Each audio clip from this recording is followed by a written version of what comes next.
Welcome friends to the 7th round of the GOA International 2018. Right now in front of you is the board 1 of the tournament where an Iranian player, Poya Idani, is fighting it out against Vitaly Bernatsky, who's from Ukraine. This is the first time that we are bringing to you live commentary along with chessboard and all the possible analysis to aid you in basically understanding how this beautiful tournament is taking place. So right now, as you can see, this is the board 1 and this is your host. I am Sagar Shah and I am here to take you through the 7th round of the GOA International 2018. Right now we have Idani Poya, who's on 5.5 points. He was completely better today. He could have been 6 out of 6, but he's on 5.5 and he's playing against Bernatsky. So let's quickly get to the game on board number 1 as to what's happening. As you can see over here, it's a very complex queen-less position that we can see, and right now we have a lot of people joining in on YouTube, so I would like to just wave out to them. Shriram, Indian advisor, Ankur Chowatia, Braj Dholakia, Pushkar Das, Shriram, welcome to the show, all of you. Today we are going to analyze all the important games of the 7th round. And as you can see, a few moves have been made on the screen between Idani and Poya, and Vitaly Bernatsky. After rook d4, the knight on e4 was hanging over here, and so black went for the move f5, and here bishop takes e4 was played, which was recaptured with rook into e4, rook into e4, and f into e4. So we have this position in front of us which is pretty interesting, and I would like to ask you, what do you feel, who's better here, and then we can discuss this further. So just for you to know, on the screen you can see the two players playing over there. On the white side is Idani Poya and on black is Vitaly Bernatsky. This is for the first time in India that we have done something like this, where you can see the chessboard as well as the players playing in the form of a live commentary. So Ram Prakash Shendge, a wave out to you. Thank you for joining. Vraj Avishkar says white is better because he has more space.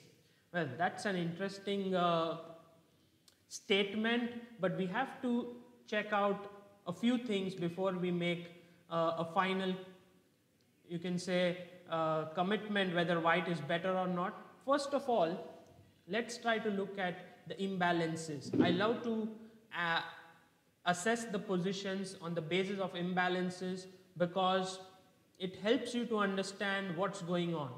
So black has 2 bishops, which is a big asset for him, while white has a bishop and a knight. At the same time, black has this very nice pawn structure, all straight pawns, while white has these doubled pawns over here. So in a way, you can say that things are favoring black for the time being, but if you look more carefully, you will realize that this d6 pawn is a slight weakness. So for example, if I were to concretely make the move rook d1, how are you going to defend this pawn? Perhaps someone could suggest something. Avishkar Gandhi says to play h4, but I have a feeling that after bishop f4, bishop takes g4, this might just end up into an equal position. So Shriram is of the opinion that black is slightly better and should plan for d5 break. It's interesting, Shriram, but I'm not so sure whether you can get the move d5, especially because you are so undeveloped. And my point is that the long term edge in this position is with black, but the short term is with white because he is well developed and his rook is coming straight to d1, and that's the reason why you have to consolidate this position with black. And if you can't play d5 here, you have to passively defend with bishop e7. And now the question is, can white break through? Can he do something by which his pieces can enter the position and do some damage? Do you feel that there is some way that white can take advantage of this lead in development that he has over here? As you can see from the screen over here, Idani is thinking for his move. He is, pulling the strands of his beard, pulling his hair. He wants to find the best way to continue. He's thinking of, I'm sure, rook d1, but also there could be certain hidden ideas. g5 is suggested by Avishkar, and he says that perhaps here g5 is possible. Let me just get the board here. Yes, g5 in this position, well, it's possible, but then I can simply take on g5 and then exchange a couple of pawns, rook d6. It's definitely not a bad idea, but not so great. I have a feeling that Bernardsky has nothing really much to worry about in this position, and this is somewhat even. Okay, let's move on. I guess we should go to the second board. The second board game is between it's between Vitaly Sivuk and Valery Neverov. So Neverov is white and Vitaly Sivuk is black, and we should get the live coverage from board number 2. So I guess if the cameras can move to board 2, then maybe we can get what's happening over there. So Vitaly Sivuk is playing with the black pieces, and let's just get the moves of where they are, and this is the position that you have on screen. Not many moves have happened out of the opening. 15 moves have taken place, and the position that you can see in front of you right now is over here. So this is what has happened with the white pieces. We have Neverov and Vitaly Sivuk with the black pieces. Look at the players, how they are thinking. That's Sivuk, Vitaly in the frame, and black is Neverov. Sivuk is black and Neverov is just walking around trying to get the feel of things. We have Indudhar Appu, who says white is slightly better than black. White's rook is free and black's rook is stuck on a8. Yes, you're talking about the Idani Poya game, so we will come to it later. But right now, we should get our attention to Neverov versus Sivuk. Okay, guys, so let's try to have a look at this position here. What's going on? It's black to move, and the first thing which I usually like to do is to have a look at the material balance. If you count the number of pawns in this position, you will see that there are 6 pawns for white and only 5 for black, so that's already something to be happy about. White has the material advantage. In terms of minor pieces, both sides have a knight and 1 bishop apiece. But the thing which black is really good in this position is that he is ahead in development. He's castled and he has his pieces into the game. Now, this is known as a short-term edge, or you can say a temporary advantage. And if white doesn't do something immediately, black doesn't do something immediately, he would be in trouble. For example, let's just say he plays something like c6, white goes back, bishop e2. These are horrible moves, but just for example, knight d5, and I just castle, and I can say white is already winning in the game. Yeah, so that's how much better white is if black takes it slow. So my question to you is, if you were black over here, if you were in the shoes of Vitaly Sivuk, who is a very strong Ukrainian GM, what would you play here? And you can see from the video on your screen that the Ukrainian GM is thinking very, very hard. You know, this is a critical position for him. He understands the importance of this move, and that's why he's thinking very, very hard.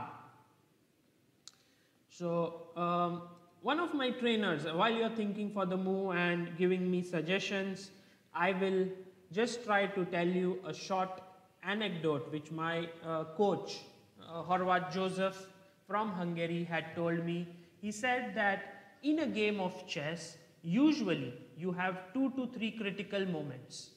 And in those 2 to 3 critical moments, you will see that the strong players usually sense it perfectly and take a lot of time, because they know that that position, the decision that they will make, will have far-reaching effects.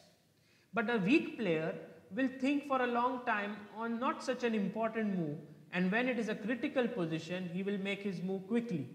So that's the difference between strong players and weak players. Here, if you look carefully, you will find that Vitaly Sivuk is thinking so hard. You know, he's trying to give it his all. He knows that if he makes a mistake here, he would be a pawn down forever. Now we have some suggestions. Sri Ram says he wants to play the move c5. That's great. Sri Ram c5, nothing could be more natural in this position than pushing your pawn to c5. It opens up the position, and that's exactly what you want when you are ahead in development.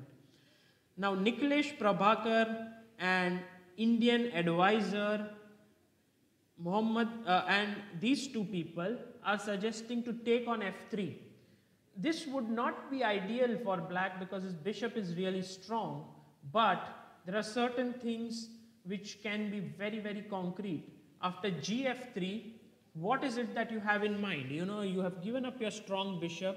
Yes, it's true, you have broken my pawn structure, but, well, I'm not so unhappy about it. And a move like queen d5, I think, can be just met with bishop e2. And I don't see how you're going to take advantage of the development lead. Maybe c5, yes, this is definitely possible. But I think that if I can take dc, queen d2, just let's try to make a few moves. King d2, rook f d8, and well, just getting the position here.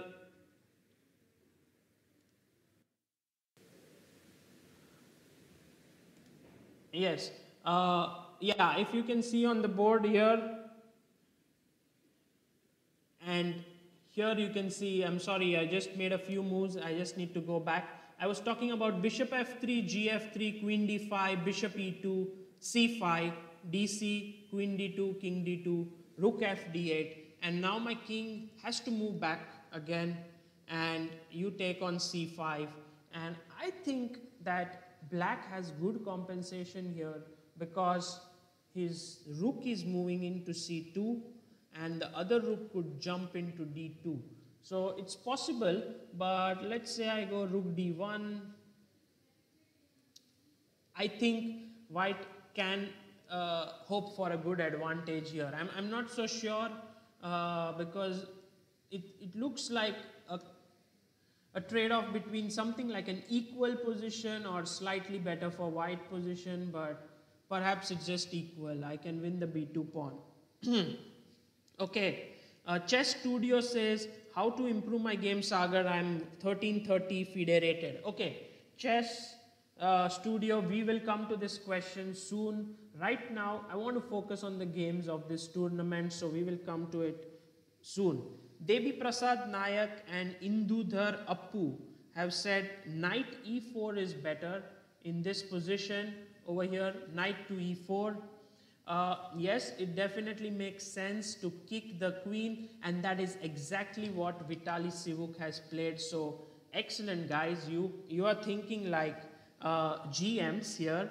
As House of Stark says, he played like he played 94. Yes, correct. He played 94, and the question is now where should the queen move?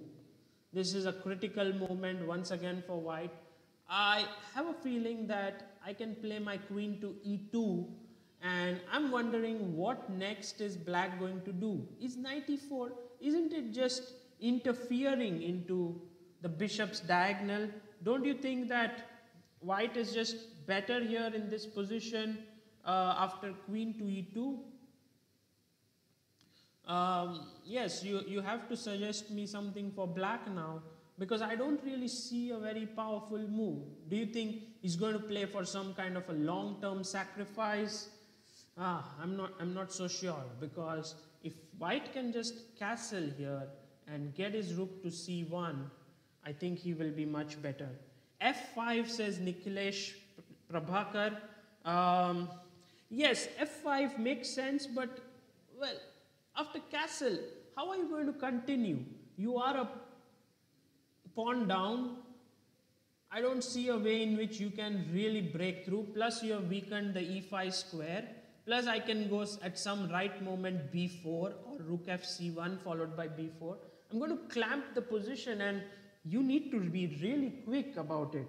Yes, as Sriram says, f5 weakens e6. Yes, that could become important. Right now, it's not so easy to attack e6 because the bishop can sit on d5. But this is just a clean extra pawn. So when Sivuk plays knight e4, he has something very concrete in mind after queen e2. You know, he can't be just playing slow chess. Devi Prasad Nayak, you say c5 here after knight e4. But what if I just castle? Do you have a good idea, a good follow-up after this? I'm beginning to feel that knight e4 wasn't the best possible move in the position, and perhaps yeah, it doesn't look great. And one more important thing is that if you play f5 and after short castle you want to, let's say, bring your rook over to attack with rook f6, rook h6, you are slow because I have rook a7, and you know I am able to exchange one of the minor pieces at least with bishop c4, and I think white should have no problems here. There's no real attack in the position. Okay, so there we have it. I think just to have a look at the screen, what's going on here, let's get Neverov into the picture.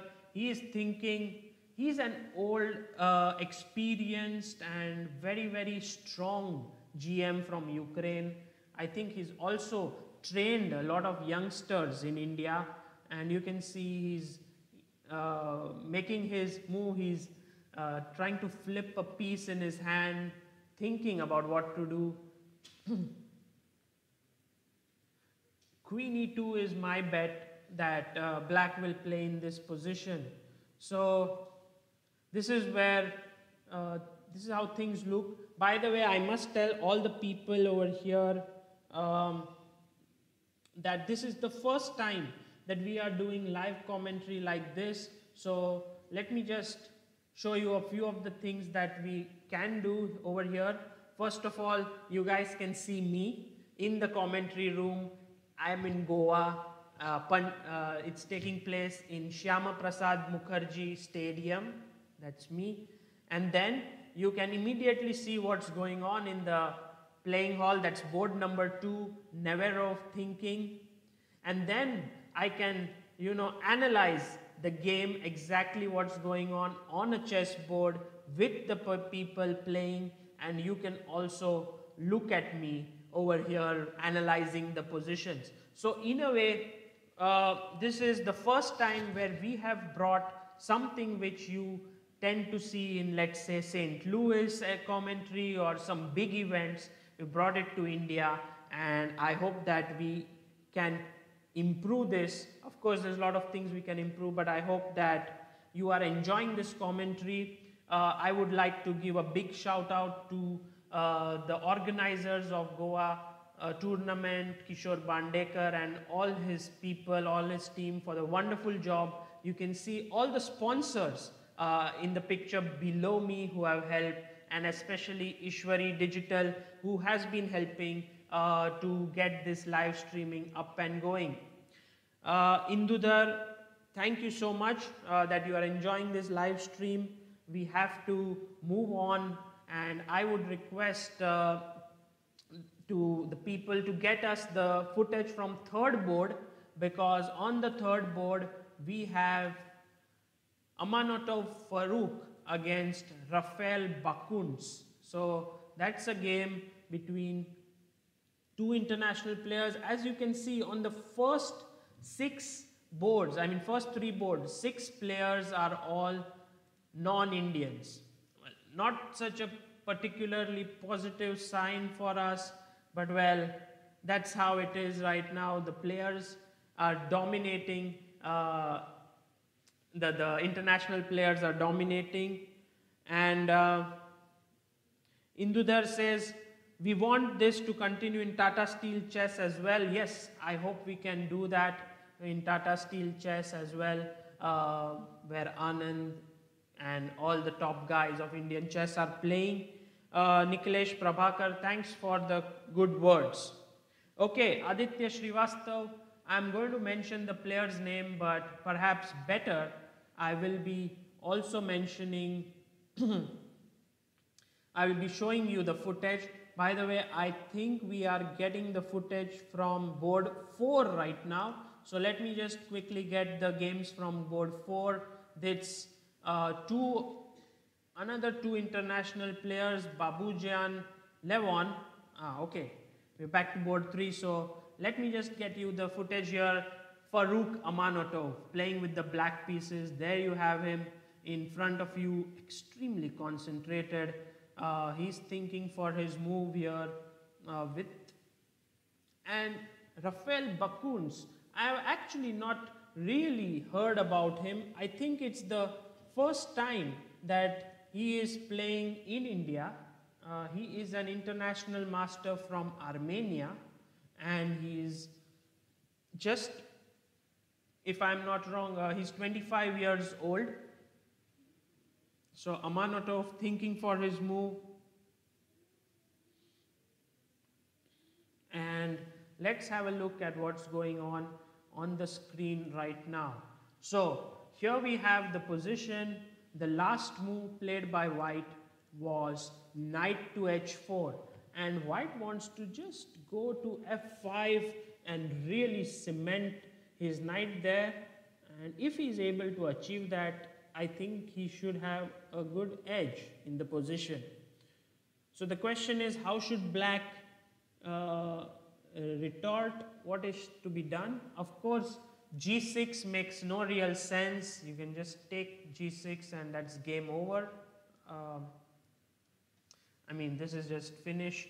So how do you stop knight f5? This queen is really uncomfortably placed, also the rook, and I even think that White will not just go into f5 and let Black take, but he's just going to put this pressure on the position, and as Aditya Srivastav says, he likes White here.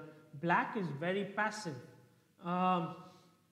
You are absolutely right, and one of my worries is that if you make a move like, say, bishop f8, just for the sake of an argument, at some point the move d6 will come in, and then this bishop will become a monster. So this is something which, and if the bishop doesn't move from d6, then the queen cannot come out, then the rook cannot come out.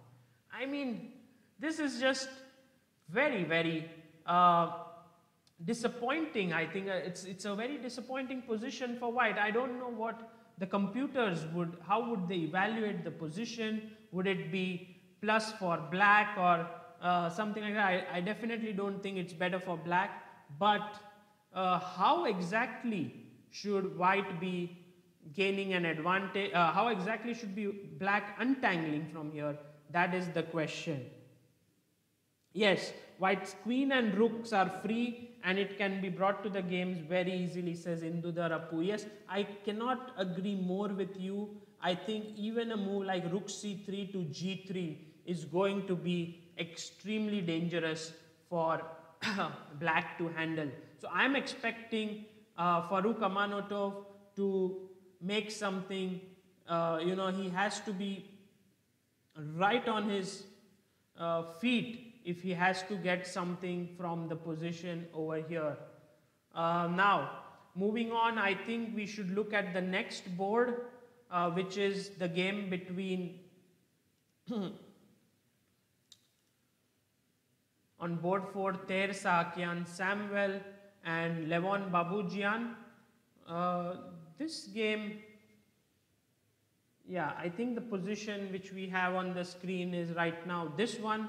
So let's discuss about this. Yeah.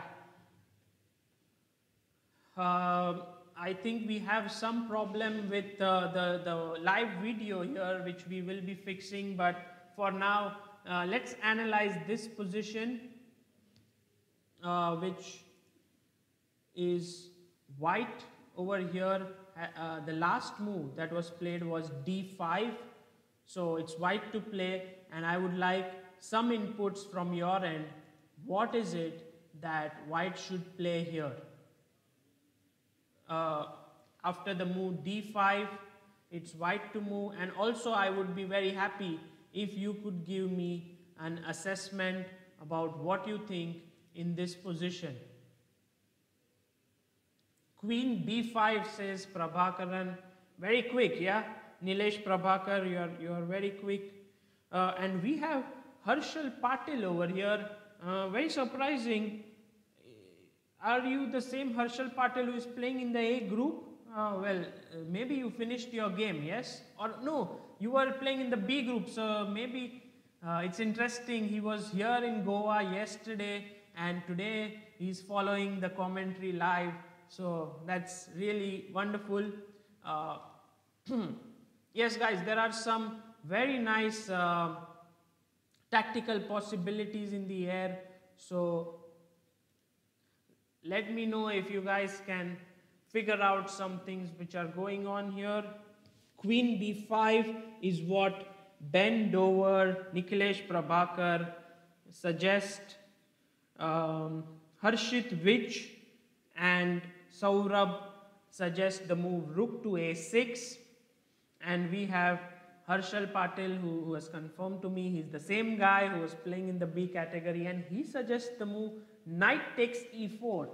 Very, very tactically alert. You know, this is the point with people who play tournaments. After it's over, they are all very, very super sharp, and they can see the tactics very quickly. So, yeah, if you take d4, I have queen c4 check, king h8, queen into c6, and surely white is better here. I mean, there's no real doubt about it.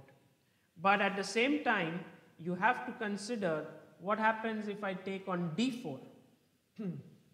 I'm not sure if this will give you any advantage, because after ed4, d takes e4. Now, if you take on e4, and I think this will be just leading to an equal position.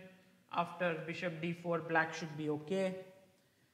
And yeah, if you play c3 here, trying to defend this, or maybe bishop e3, then I don't really think black should worry too much about this position. He has some good options in his hand. Perhaps queen d5 could come, or queen d7. I mean, there's a lot of things that can be played here, even c5. So, no, Nikhilesh, you can't take queen takes rook, because queen into d4 is a check. Yeah, so now in this position, not knight takes e4, I think that sort of, I have a feeling that white is better. Rook a6 is interesting, because you are looking at the knight, also at the g6 pawn. But if truth be told, my instincts also say that queen b5 is the most natural move and you must look at it first. So,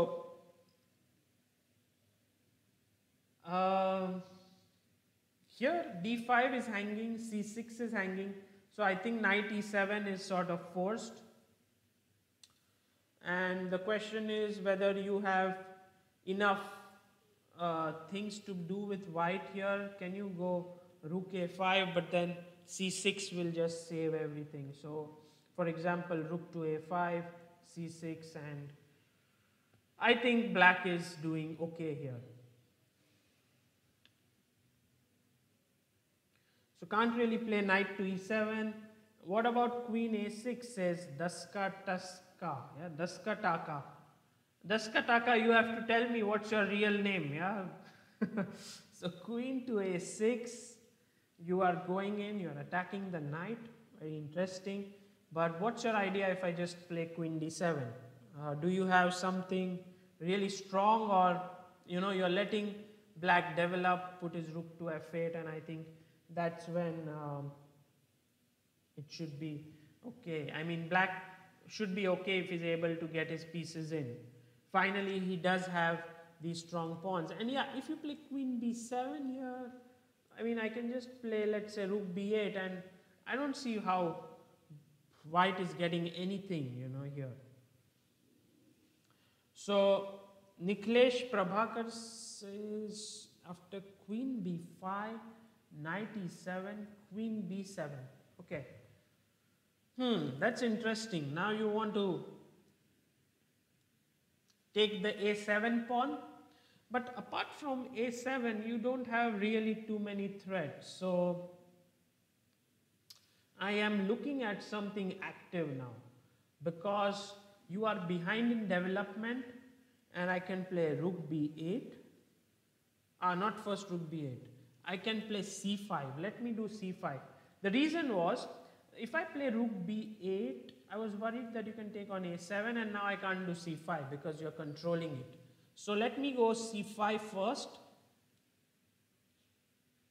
and after d into c5, I can go d4 also.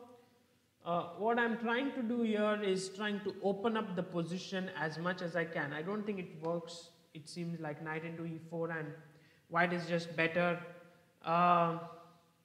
We have a few people joining in, Ravish Chaudhary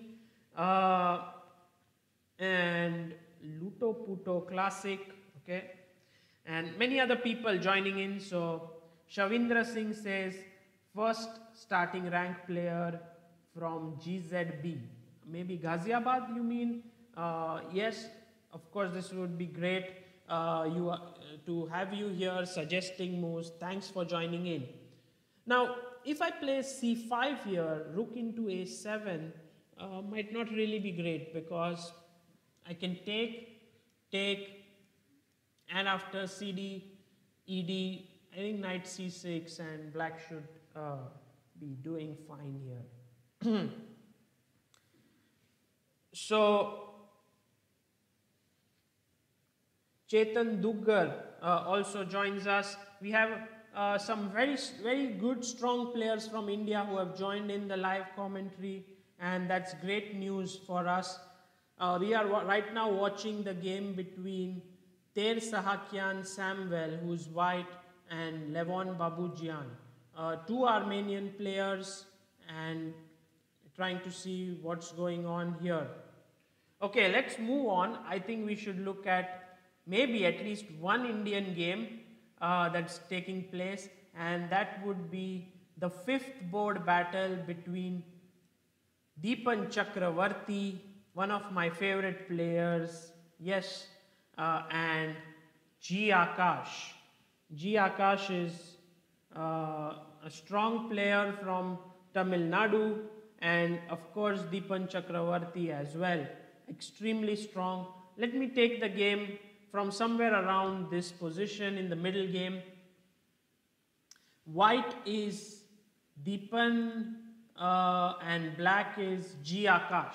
So Deepan, what do you think over here after knight into a5? Let me just make a few moves. Queen a5 and queen e2, and now Akash played aggressively f5, e into f5, queen into f5, g4, queen takes f4, rook f1, typical Deepan, yeah, he finds some great ideas, he wants to attack, and after queen b4, a3, queen b6, he took on f7. And this is where we have things right now. Bishop g7 is played, and once again the question is, what is happening here? Well, I would like you guys to think for a bit and try to tell me who do you think is better in this position? Is it white, or do you think black is the one who is better because of this beautiful bishop on g7? Ravish Chaudhary is very strong. Yeah, I mean, he's saying it's equal. It's just no discussions, no real variations or moves. He thinks it's equal. Chetan Duggar says white is better. Anup says black is better. So you can already see that things are not so clear. Different people have different opinions here, and this is why chess is so interesting. You know, you can never really have one single conclusions from most of the positions. So let's try to analyze. I want a few more people to tell me what's happening here. White, Gautam says queen d3. Aditya Srivastav says black is better. Okay, a lot of things happening here. I think after this game we'll be taking a short break, and then we'll be coming back. So for now, let me just try to see if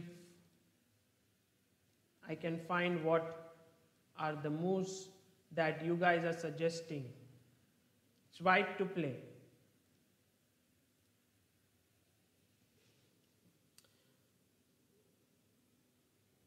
First of all, I think all of you, of course,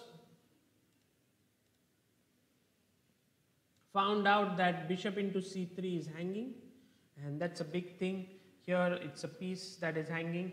By the way, I've just started to remember that there was a game in the Commonwealth Championship between Deepan and Akash, and Deepan was completely losing that game. And so I think in the end it ended in a draw, and I'm sure Akash is very, very much trying for some sort of a mini revenge right now. Okay, queen d3 is definitely possible here. Doesn't look bad at all.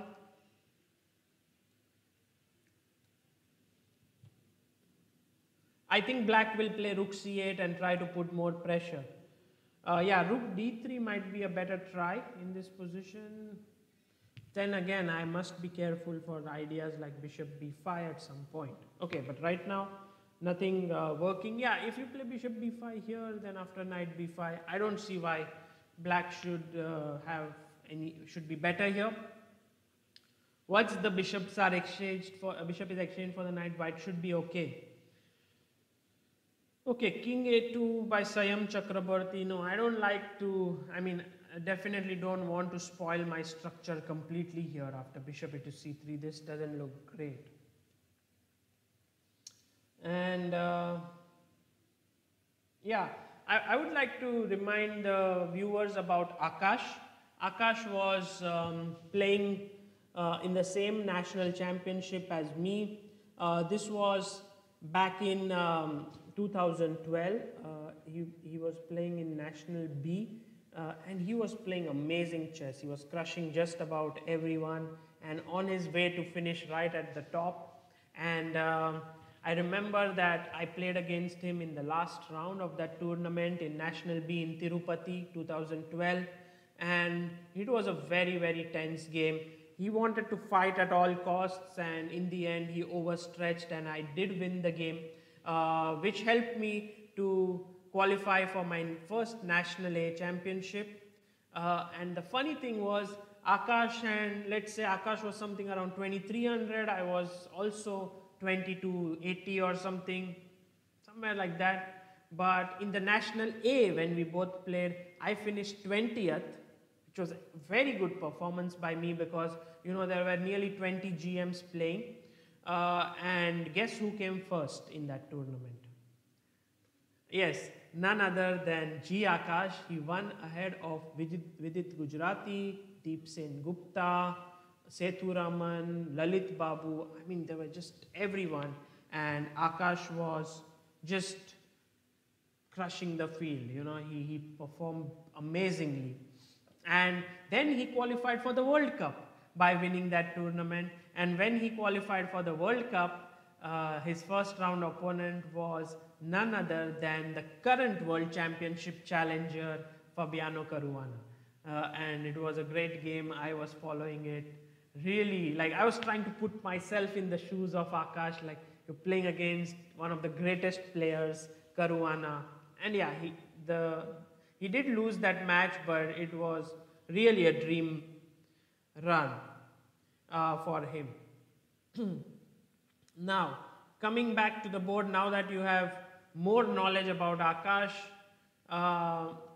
you would most certainly understand his aggressive playing style. He wants to attack, and I don't want to move my knight from c3, so I must do something about it. And rook d3 seems like the best possibility here in this position. I'm not so sure who's better. It's very difficult to say. Black's position looks weak. You know, there are these pawns which are weak in the center, but this bishop is just so powerful. I mean, it's just wonderful. And yeah, if I were to, let's say, magically exchange a few pieces, I take bishop e8, rook e8, and then jump in with rook f7, I already start to feel that black is doing okay in that position. Sayam Chakraborty says, what about rook f3? Yeah, it looks possible, but then what will you do after bishop f7? Your rook is kind of overworking because c3 it has to defend, f7 it has to defend. I think it doesn't work out. So Ravish says after rook d3 white is much better. Yeah, possible. White may be a lot better, but I just don't feel that the position is so clear. You know, even if I just take bishop takes f7, rook f7, and put my bishop to e5, I get the feeling that black shouldn't have too many troubles here because this guy is just too powerful. You know, bishop standing strong on e5, that should be good.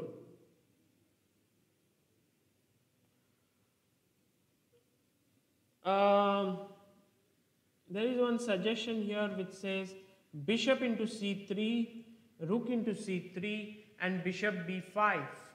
This is how black can get an advantage, but I think here there is a small move which you may miss, which is queen f2. And I think after queen f2, this should be okay for white. Because you can't take the rook, queen is hanging, and white should be doing okay. So this position I would judge it to be unclear. It's not so easy to determine who's better.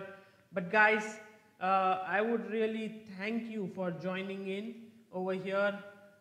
This has been really wonderful discussing few of the games with you guys. I want to talk a bit about this tournament and the players. I think one of the finds of this tournament and one guy who's playing exceedingly well is Ankit Gajwa. Ankit has beaten Martin Krautsev today. Martin Krautsev has been absolutely out of form. You know, he is just not able to play well, to give his best in the positions, and he's struggling big time. So Ankit Gajwa has played excellently here. He's just rated 2224, but he is already beaten Himanshu Sharma in round 5 and now Martin Krautsev in round 6. So he's an extremely strong contender for at least an IM norm in this tournament.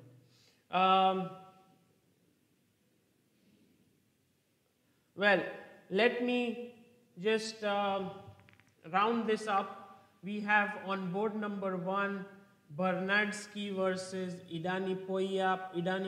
I think the game would end in a draw perhaps over there. Vitali Sivuk versus Nevero Valery, which looks interesting. Sivuk is a pawn up. And Amanotov versus Bakuns. This is the game. I think we should just have a look at this game. We were discussing it, but something amazing has happened there. So I would like to have a look at it. Let me just figure out that game where it is. The game was a Sicilian after e4, c5, knight f3, d6. It was bishop b5 variation over here. And this is how the game became extremely sharp. And after knight h4, rook f8 was played by Amanotov. As you know, he must play f5. And after g4, bishop d7, bishop c2, f5 was played. And the question is whether it's a desperate move or black really gets compensation. For example, I take gf5. I have a feeling that white is better. You know, pawn up, black can never win this, so it's going to be a long defense. But also, like after rook f6, I think black should be okay. So Chetan Dugar says, do you come to GM tournament in Bhopal? Well, it's December. I think it's from December 21st to 29th, if I'm not wrong. And I would definitely want to come there. But as you guys know, me and Amruta, my wife, we have been traveling across India for over 10 months now. And our 1 year journey ends on 27th of November. And we should be looking at some accommodation, some house, so that we can live and lead a normal life. So I hope that by the Bhopal tournament, we'll be able to find that accommodation and join you guys there. Sayam Chakrabarti says, Queen d8 is also possible here. Yes, I think so, because after f6, you can take and there is no real mate as such. So perhaps black is doing okay if he can get, you know, something like queen g5, rook f6, play on the dark squares. But still, I don't believe this, because white can always move his king to h1, rook to g1, get the rook to say g6, other rook in. It's not going to be easy defense for black. Okay. Yes, Harshit, Delhi Open 2019, definitely 1 crore prize fund. This is going to be fun. And I also have some special news for you guys. That is 2 news. First one, that Mumbai Open in Mumbai, which is the IIFL sponsored tournament, are opting for some strict measures, which is they want to create 2 categories, above 2100 and below 2100, and they're going to be very strict about it. That's what the tournament director Praful Zaveri told me. So IIFL, if you are above 2100, is definitely a very strong tournament to play, because you have great norm chances there. Everyone will be about 2100. After that, we have the other breaking news sort of. In June 2019, Goa has already been confirmed for its second tournament from June 12 to 19. So that's another great news for the people from Goa. Another open GM tournament, and I think the people in administration in AICF understood what a fantastic job the organizers have done here, and they just said, let's have another tournament here. I think a lot of people who are hearing me right now are going to join in for the Delhi Open. I'm sure we'll meet there, but also I presume we'll be having more live sessions. please drop in a comment here whether you enjoyed it. Today we were able to introduce two things. One was the live game analysis along with the live video from the playing hall, which has never been done before in India. And I'm very proud of the fact that Chessbase India could do it, along with, of course, help from all the people at the Goa tournament, especially Ishwari Digital, because they were the ones who are trying to help us, and Kishore Bandekar, who's always trying out for new things. So we are able to do this, and I'm sure during time pressure it would be even more exciting to see these faces live and we can analyze together. And if you guys do enjoy this analysis, please subscribe to the Chessbase India channel.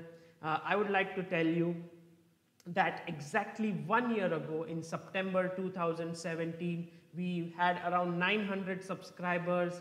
The Chessbase India channel was just something lying around, nothing much was done. And in 1 year, like now it's October, we have uploaded over 1750 videos, nearly 1800 videos right now, and we have the subscriber count to 22,000. So please do subscribe to this channel, and so that we can discuss more chess together. I promise to bring you high quality content. And yes, it's 22,000 now, and we will keep continuing some good quality analysis. Whenever I meet people in this tournament and I talk to people, they all say they enjoy the content on Chessbase India. So I'm glad that we are making some kind of a difference here. So stay tuned, guys, and I will be back with more action from the 7th round of the Goa tournament. Thank you for joining in.